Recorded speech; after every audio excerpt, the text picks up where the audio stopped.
Halo Konco, kembali lagi bersama saya, Konco kalian semua. Video ini merupakan lanjutan dari komik Jepang yang berjudul ini.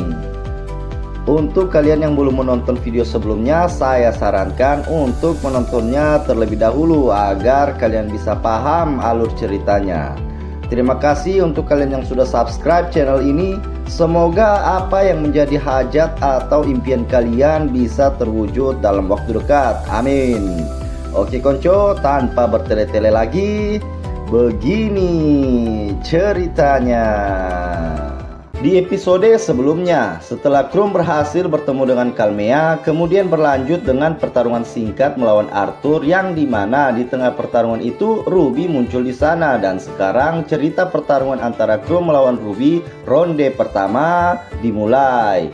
Aku tidak bisa berlama-lama di sini. Aku akan mengalahkanmu secepatnya, teriak Arthur membuka percakapan pra pertarungan. Aku juga sedang tergesa-gesa. Kita sama dalam hal itu, tapi hanya satu orang yang akan kalah di sini, dan itu adalah kau, teriak Ruby menanggapi ucapan Krum yang kemudian berlari, melompat, dan mengayunkan sabit besarnya. Kesulitan Krum menahan serangan itu. Dalam situasi tersebut, Krum berpikir senjata yang digunakan Ruby sangatlah merepotkan, dan itu sama seperti saat ia melawan Galroth, sang ketua Evil Dragon. Tidak memberikan kesempatan Ruby sekali lagi melompat, lalu kembali mengayunkan sabit besarnya. Pratax! Krum yang bisa menghindari serangan itu kemudian langsung melancarkan counter attack dan tertebas. Tebasan Krum berhasil mengenai Ruby dengan sangat telak. Akan tetapi seolah tidak terjadi apa-apa, sambil bangkit Ruby berkata, "Astaga naga, itu cukup sakit, kau cukup lumayan." Melihat hal tersebut, Krum sadar jika tebasannya mungkin terlalu dangkal. Walaupun begitu, Krum yakin luka itu setidaknya akan sedikit membuatnya melambat. Namun, skill healing. Ruby dengan bangga menunjukkan skill penyembuhannya, dan itu membuat Krum sedikit terkejut. Ini menjadi masalah, aku harus cepat, tapi tubuhku mulai menikmati semua ini, kata Ruby yang telah kembali bugar 100%. Kemudian ronde kedua pun dimulai. Ruby yang on fire mulai menyerang lagi dengan penuh semangat. Walaupun Krum bisa menahan serangan itu, namun karena kecepatan serangan Ruby mulai meningkat, itu membuat Krum terlihat kewalahan. Sambil menahan semua serangan, Krum berpikir untuk melepaskan skill perubahannya saja dan melawan Ruby dengan wujud monsternya. Akan tetapi melihat lokasinya yang ada di kota dan juga keberadaan Arthur yang ada di sana, membuat Krum harus berpikir ulang tentang itu. Di posisi Ruby, ia sama sekali tidak memberikan kesempatan untuk Krum. Kembali ia melompat bersiap mengayunkan sabit besarnya. Dengan pilihan yang terbatas, Krum memutuskan untuk menggunakan trik yang sama seperti saat berhadapan dengan Galroth, di mana dengan skill Soul Eater miliknya, ia akan mengintip masa lalu Ruby untuk mencari kelemahannya. Namun, ternyata Ruby menyadari hal itu, dan tring tring tring tring, semua serangan Krum bisa dengan mudah ditangkis. Kemudian ronde kedua pun selesai, dan dari sini Ruby memutuskan untuk menambah waktu istirahat. Pasti dibutuhkan banyak mana poin untuk mengaktifkan skill itu. Bisakah kau menggunakannya terus-menerus? Berkata Ruby meremehkan. Mendengar semua itu, Krum yang sudah terlanjur basah langsung memulai ronde ketiga saat itu juga. Dan dengan penuh percaya diri, Krum mengayunkan pedangnya. Akan tetapi ayunan senjata sabit besar Ruby lebih cepat, dan itu membuat pedang Krum terlepas. Memanfaatkan momentum itu tanpa menunggu pemerintah yang tidak kunjung menyediakan lapangan pekerjaan, Ruby kembali mengayunkan sabit besarnya dan berniat mengakhiri pertarungannya. Apakah Krum akan berakhir sampai di sini? Oh, tentu saja tidak. Ternyata Krum telah merencanakan semua skenario itu. Melepaskan sebagian skill perubahannya, menggunakan tangan monsternya, Krum berhasil mendaratkan serangan yang sangat fatal ke tubuh Ruby. Bersamaan dengan itu, skill Dream Eater milik Krum juga sukses diaktifkan. Memasuki ingatan Ruby, Krum hanya melihat ruangan putih kosong di sana. Bingung dia, Sudah beberapa kali Krum menggunakan skillnya, tapi belum pernah ia menemukan hal seperti ini. Di tengah kebingungan itu, Krum menyadari sosok anak kecil yang sedang berlutut, dan tentunya itu adalah Ruby saat masih kecil. Apa yang Krum lihat di sana sontak membuatnya sangat terkejut. Tanpa menunjukkan rasa takut sedikit pun, Ruby kecil ternyata sedang asik bereksperimen dengan beberapa tikus. Niat hati ingin mencari sumber ketakutan, yang didapatkan justru sebaliknya. Ruby ternyata sudah menjadi psikopret bahkan sejak ia masih kecil. Keluar dari ingatan Ruby, Krum langsung tersungkur sambil menahan rasa sakit di kepalanya. Ruby yang juga sudah kembali tersadar dengan cepat telah bersiap mendaratkan sabit besarnya ke Krum dan tertebas. Dengan sangat brutal, Ruby berhasil mendaratkan serangan yang sangat fatal, dan hal itu membuat Krum terpental cukup jauh. Ruby yang sudah di atas angin kemudian hendak mendeklarasikan kemenangannya. Menerima luka yang cukup serius, Krum sadar tidak ada gunanya lagi bertarung sambil mempertahankan skill perubahannya. Namun tetap saja keraguan masih menyelimutinya. Bukannya naif, akan tetapi jika Krum melepaskan skill perubahannya begitu saja, kemungkinan kekacauan yang terjadi di kota akan bertambah. Dengan semua pemikiran tersebut, Krum lalu berniat mencoba kembali menyerang. Akan tetapi terpental. Niat Krum didahului oleh Ruby, dan hal itu membuat Krum kehilangan pedangnya lagi. Memanfaatkan momentum tersebut, Ruby langsung mengambil ancang-ancang untuk melunturkan serangan terakhirnya. Namun bersamaan dengan itu, Arthur yang ternyata sudah bisa menerima tentang perkataan Krum yang tidak memiliki niat balas dendam ke dirinya, kemudian mengambil batu di dekat sana. Mengalirkan skill api miliknya ke batu tersebut, Arthur langsung melempar Ruby yang hendak melakukan serangan, dan itu tepat mengenai rambut indahnya. Sebenarnya serangan tersebut sama sekali tidak memberikan damage, akan tetapi karena mengingat perawatan salon yang cukup mahal membuat Ruby menjadi sangat marah. Dengan penuh emosi, Ruby langsung berlari ke arah Arthur dan mendaratkan sabit besarnya ke tangan Arthur yang nakal.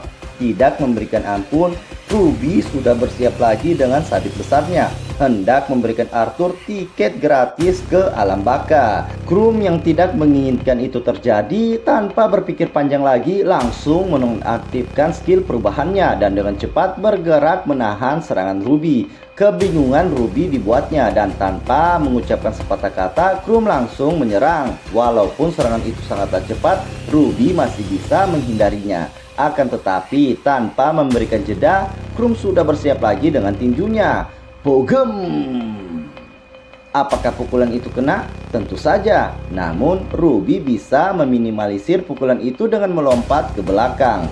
Monster tetaplah monster, mereka seharusnya tidak memiliki kecerdasan. Begitulah pemikiran Ruby awalnya. Namun sekarang pemikiran itu telah dipatahkan dengan melihat sosok Krum di hadapannya. Dalam pikirannya, Ruby juga berkata, ini sangat tidak masuk akal. Bahkan orang itu pasti tidak bisa memprediksi hal ini. Aku tidak bisa membiarkannya mengacaukan rencana kami. Setelah semua pemikiran itu, White Magic, Immortal Demon. Ruby langsung mengeluarkan skill ultimate-nya. Skill ini akan mempercepat sirkulasi energi kehidupan di dalam tubuh hingga mencapai kecepatan maksimal. Dan bukan hanya kekuatan saja yang meningkat, skill ini juga bisa menyembuhkan segala luka secara instan. Namun skill ini akan menguras energi kehidupan penggunanya. Jika kalian bingung, skill ini bisa digambarkan seperti skill Sozo Seisei milik Tsunade di serial Naruto. Dengan buff super tersebut, Ruby yang tidak ingin menyia-nyiakan waktu langsung melompat, bersiap menyerang kembali dengan sabit besarnya. Kemudian, tus! Ya, serangan itu berhasil mendarat dengan sempurna di tangan Krum. Namun, semua itu ternyata sudah direncanakan, dan tanpa menunggu Lucinta Luna melahirkan, dengan tangan monsternya, Krum berhasil mendaratkan serangan vertikal di wajah Ruby. Tidak ingin mengambil resiko, Ruby kembali melompat ke belakang mengambil jarak aman. Luka yang didapatkan memang bisa langsung sembuh, akan tetapi ia harus kehilangan senjatanya. Walaupun sudah menerima semua itu, Ruby masih bisa tersenyum. Mungkin karena melihat senyuman Ruby yang begitu menggoda, dengan senang hati Krum mengembalikan sabit besar itu dengan cara melemparkannya. Tentunya hal tersebut membuat Ruby terkejut. Namun bersamaan dengan semua itu, dengan pergerakan yang sangat cepat, Krum sudah berada tepat di hadapan Ruby. Dan bogem! Tinju mendarat dengan sempurna di wajah Ruby yang psikopret. Hal itu membuatnya langsung terlempar dan menabrak dinding dengan sangat brutal. Kau adalah orang pertama yang dapat memberikanku rasa sakit yang begitu menyenangkan seperti ini, berkata Ruby terlihat seolah tidak terjadi apa-apa. Melihat Ruby layaknya seperti besi cor, Krum sadar jika tidak ada lagi waktu untuk menahan diri, dan dengan begitu pertarungan yang entah sudah berapa ronde ini akan segera mencapai klimaksnya. Sing sang song, sing sang song, sing sang song. Jual beli serangan keduanya. Dengan penuh semangat, Ruby berkata, "Menyerahlah, selama aku masih memiliki mana poin, aku abadi. Kau seharusnya sadar tentang jati dirimu, dasar monster. Berjuang untuk manusia, apakah kau bodoh? Hah? Dasar menjijikan." Mendengar semua itu, Krum tidak peduli. Ia terus menyerang tanpa ampun, dan Ruby tentunya masih bisa meredam semua serangannya sambil terus mengoceh sana-sini. Bogem lagi. Akibat terlalu banyak bicara, Ruby terkena serangan telak tepat di lehernya, dan itu membuat tulang lehernya langsung patah. Apakah kali ini Ruby sudah berakhir? Tentu saja tidak. Seperti apa yang ia katakan, ia abadi. Ya, semua luka dan cedera yang ia alami bisa langsung sembuh seketika. Krum yang sama sekali tidak peduli dengan semua perkataan apalagi kondisi dari musuhnya, kemudian kembali melakukan serangan. Dan kali ini tangan Ruby harus terputus dibuatnya. Tidak berhenti sampai di situ saja, terbelah dua. Dengan penuh ketenangan, Krum berhasil membelah tubuh Ruby menjadi dua bagian. Melihat musuhnya tergeletak tak berdaya, Krum yang pada dasarnya ingin sesegera mungkin pergi dari sana kemudian berbalik. Namun, lagi dan lagi, Ruby masih bisa bangkit, walaupun hanya bagian tubuh atasnya saja yang bergerak. "Setidaknya aku akan membawamu pergi bersamaku ke alam baka," berkata Ruby yang sudah putus asa. Merespon itu, tangan monster Krum yang fleksibel kemudian mencengkram leher bagian belakang Ruby dan membanting sepenggal tubuh itu ke jalan. Dalam kondisi ini Ruby masih bisa tersenyum. Kemudian ia berkata, "Aku sungguh kasihan padamu. Tidak peduli seberapa keras usahamu melindungi manusia, tetap saja tidak akan ada siapapun yang menyukaimu." Melihat Ruby yang masih saja enggan pergi ke alam baka, Krum lalu mencengkram bagian atas kepala Ruby kemudian mengangkatnya. "Walau tidak ada yang menyukaiku, bodoh amat." Setelah mengatakan hal tersebut, pecah. Ya, Ruby berakhir dengan kondisi kelapanya pecah.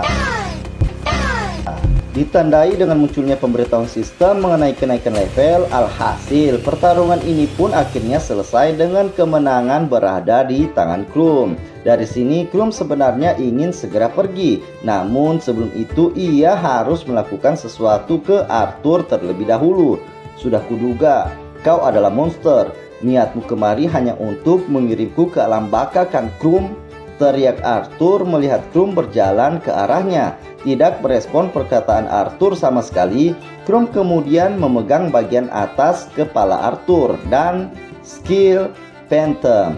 Dengan skill tersebut, Arthur akhirnya bisa ditenangkan. Lalu Krum yang memang sudah berniat untuk memanipulasi ingatan Arthur lanjut mengaktifkan skill Dream Eater miliknya. Menghapus ingatan atau memanipulasi ingatan seseorang tidak semudah seperti menghapus utang piutang dari pinjol. Terlebih dahulu, Krum harus mencari dan melihat semua ingatan Arthur mengenai dirinya. Dalam upayanya menyelam ke dalam ingatan Arthur, Krum menyadari jika ternyata Arthur selama ini merasa sangat bersalah karena telah mengorbankan dirinya waktu di dalam dungeon, seperti yang admin sudah ceritakan di part 1 alur cerita ini. Di sini Krum juga sedikit bernostalgia Ia dibuat terharu saat melihat ingatan Arthur tentang pertemuan pertama mereka, di mana saat itu, di saat tidak satupun orang yang mau menerima Krum masuk ke dalam party petualang, hanya Arthurlah yang satu-satunya orang yang mau mengajak Krum bergabung ke dalam party petualangnya. Setelah melihat semua kenangan itu, apakah Krum akan berubah pikiran? Tentu saja tidak. Walaupun aku harus mati sekali karenamu, tapi sekarang itu bukan masalah lagi, berkata Krum, dan dengan begitu terhapuslah semua ingatan Arthur mengenai Krum. Beberapa saat setelah itu, seorang NPC terlihat di sana dan tanpa banyak pikir panjang, Krum memanggilnya. Aku akan pergi ke utara, tolong bawa orang ini ke tempat yang aman. Berkata demikian, Krum lalu menyerahkan Arthur ke NPC tersebut. Bersamaan, Arthur tersadar. Krum yang tidak ingin membuat Arthur kebingungan kemudian berkata, "Syukurlah kau sudah bangun. Tadi seorang wanita aneh menyerangmu, tapi tenang saja, wanita itu sekarang sudah pergi." Mendengar itu, tentu saja Arthur yang ingatannya sudah dimanipulasi terlihat kesulitan mengingat semua kejadian tersebut. "Sepertinya kau sudah menyelamatkanku. Terima kasih, tapi aku tidak pernah melihatmu sebelumnya. Apakah kau seorang petualang pengelana?" Berkata Arthur demikian. Mendengar hal itu, tentu saja Krum merasa lega. Skill yang ia gunakan ke Arthur alhamdulillah bekerja dengan semestinya, dan saat Krum ingin menjawab, tiba-tiba saja Arthur langsung berlutut. "Hei, apa yang kau lakukan?" kata NPC yang ada di sana. Aku tidak tahu, tapi entah kenapa aku harus melakukan ini. Aku harus meminta maaf. Aku sungguh-sungguh meminta maaf." Melihat hal tersebut, Krum berpikir jika hal ini sangatlah normal, sebab Krum hanya menghapus ingatannya saja, tapi tidak dengan perasaan Arthur, sebab perasaan itu menyangkut dengan refleks dari tubuh itu sendiri. "Kau pasti masih sedikit kebingungan. Aku harus pergi, aku harus membantu mengalahkan para monster." Setelah mengatakan itu, Krum langsung berbalik pergi dan berkata ia ke dirinya sendiri, "Selamat tinggal, Arthur." Dari sini kita berpindah ke bagian lain kota Rokdat, di mana terlihat segerombolan monster Third Eye sedang mengamuk di sana. Nampak kesulitan para petualang menghadapi monster-monster itu. Melihat situasinya semakin kacau, seorang NPC kemudian memberikan arahan agar mereka mengungsikan para anak-anak dan wanita ke bagian lain kota sekarang juga. Auman mengintimidasi terdengar di sana. Itu adalah bos dari dungeon kelas bencana yang memimpin kawanan monster itu. Melihat hal tersebut, NPC yang sebelumnya memberikan arahan terlihat putus asa dibuatnya. Menurut beliau, satu-satunya hal yang bisa membuat kekacauan ini berakhir hanya dengan mengalahkan sang bos dungeon, dan dengan kekuatan tempur yang dimiliki kota Rokdat sekarang, hal itu sangatlah mustahil untuk dilakukan. Menyadari jika tidak ada gunanya mengeluh di saat situasi seperti ini, NPC tersebut kemudian memilih untuk berjuang. Walaupun kemungkinan ia akan pergi ke alam baka bisa segera terwujud. Niat hati ingin berjuang dan mengorbankan diri, tapi sayang Krum ternyata sudah berada di sana berdiri di depan sang NPC. "Mundurlah, tidak peduli siapa kau, tidak mungkin kau bisa menanganinya sendiri," saut NPC itu sedikit terkejut. Lalu apa yang dilakukan Krum? Tidak perlu ucapan, cukup dengan tindakan semua keraguan akan sirna. Ya, Krum berhasil mengalahkan satu persatu kawanan monster yang mendekati mereka. Siapa kau sebenarnya?" tanya NPC itu yang sekarang terlihat sangat terkejut. Tidak mempedulikan pertanyaannya, Krum terus melanjutkan farming, memberantas satu persatu monster jungle yang ada layaknya Alucrot mode Mythical Glory. Dalam situasi ini, Krum sama sekali tidak peduli dengan luka yang ia terima. Semua itu bisa diatasi dengan skill regenerasinya, dan ia juga tidak perlu lagi mengkhawatirkan mana poinnya yang terkuras, sebab skill Dream Eater bisa memulihkan kembali mana poinnya yang digunakan untuk skill regenerasi. Melihat Krum yang dengan mudah mengalahkan satu persatu monster Third Eye membuat para petualang di sana menjadi kembali bersemangat. Mereka sangat menyanjung apa yang sudah Krum lakukan, dan salah seorang di antara mereka berkata, "Kau yang terbaik, Kawan, kita mungkin bisa mengakhiri semua ini tanpa menambah korban jiwa lagi. Tepat setelah perkataan itu diucapkan, sosok yang memimpin kawanan monster muncul di sana. Ya, itu adalah bos Danger Fenrir yang terlihat sangat marah. Semuanya berkumpul, jika kita bisa mengalahkannya, semua ini pasti akan berakhir. Aku yakin itu. Teriak salah seorang petualang merespon kedatangan sang bos dungeon. Bisakah kalian mundur? Dark System seperti kalian hanya merusak suasana. Jaga base saja sana, berkata Krum dengan sangat tenang.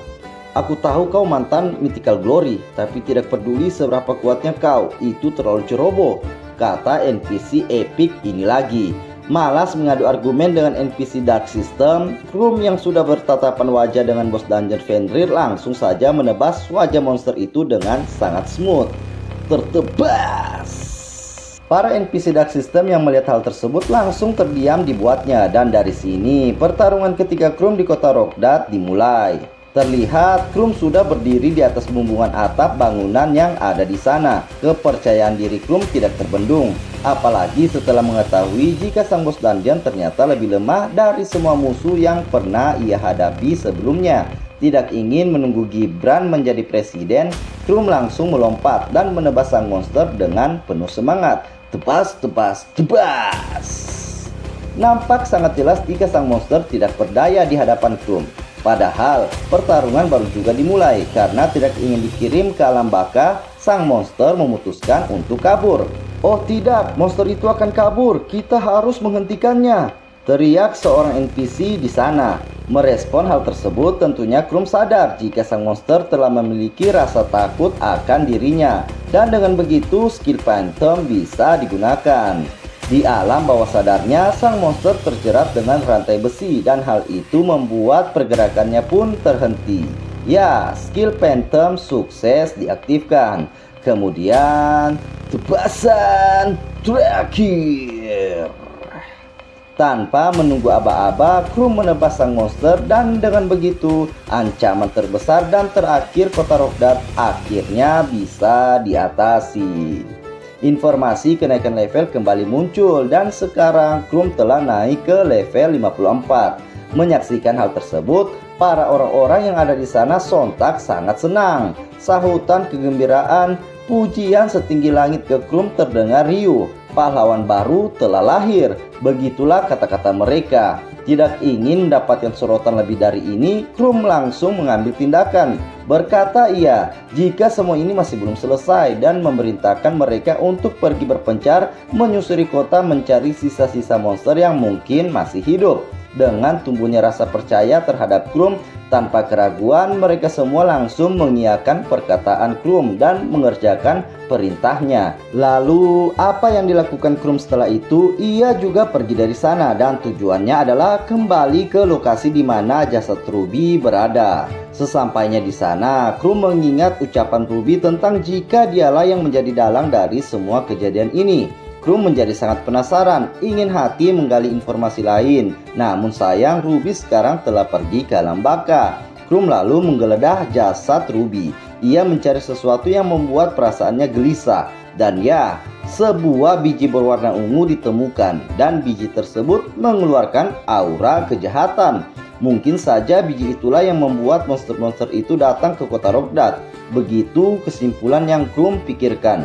Atas kesimpulan tersebut, Krum memutuskan untuk menyimpan biji itu. Dan dari sini, slide kembali berpindah, atau lebih tepatnya, waktu berlalu dan pagi pun menjelang. Terlihat kesibukan menyelimuti kota Rok'Dat pagi itu. Evakuasi korban dilakukan. Di sana terlihat juga Kalmea yang ikut membantu sambil mencari keberadaan sang kakak. Tentunya di tengah pencariannya, tidak sengaja Kalmea mendengarkan ucapan seseorang yang mengatakan jika yang mengakhiri semua kekacauan ini adalah seorang petualang berambut putih. Mendengar hal tersebut, Kalmea sangat yakin jika orang yang dimaksud tidak lain adalah kakaknya. Dengan informasi itu, Kalmea menjadi sangat lega. Sambil berjalan pergi, ia berkata ke dirinya sendiri, cepat selesaikan urusanmu dan pulanglah Kat. Setelah semua yang terjadi di kota Rok'Dat, slide kembali berpindah dan kita dibawa ke ibu kota kerajaan Freybur. Rapat meja bundar yang juga dihadiri sang raja sedang berlangsung di sana. Salah seorang peserta rapat berkata tentang kejadian di kota Rogdat, di mana diketahui jika para pengawas yang berada di menara pengawas semuanya telah pergi ke alam baka, dan itu sangatlah janggal. Seorang peserta rapat lainnya juga mengangkat topik tentang munculnya penyakit baru yang melanda beberapa kota di sekitar kerajaan. Kemudian di antara peserta rapat itu ada yang mempertanyakan tentang kelompok Claw of Devon dan pria dengan julukan Redman yang sampai sekarang belum diketahui identitasnya oleh mereka. Pokoknya terlihat sangat rusuh rapat tersebut. Di ruangan rapat itu Kapten Allen dan Mila juga hadir. Akan tetapi karena rapatnya terlalu politis dan berbelit-belit, mereka memutuskan untuk pergi dari sana. Mengikuti kaptennya dari belakang, Mila yang tidak begitu mengerti kemudian bertanya tentang alasan sebenarnya kenapa orang-orang di rapat tersebut seolah terlihat terguncang. Kapten Allen yang sangat mempercayai Mila kemudian mengungkapkan sebuah rahasia yang hanya diketahui oleh beberapa orang saja di kerajaan.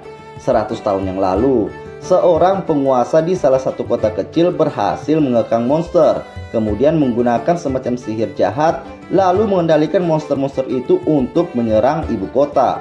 Orang itu adalah Viscount Aeros, seorang pria berambut merah dengan tanda lahir yang juga berwarna merah di wajahnya. Mendengar informasi tersebut, Mila berkata, apakah dialah seseorang yang dijuluki Redman?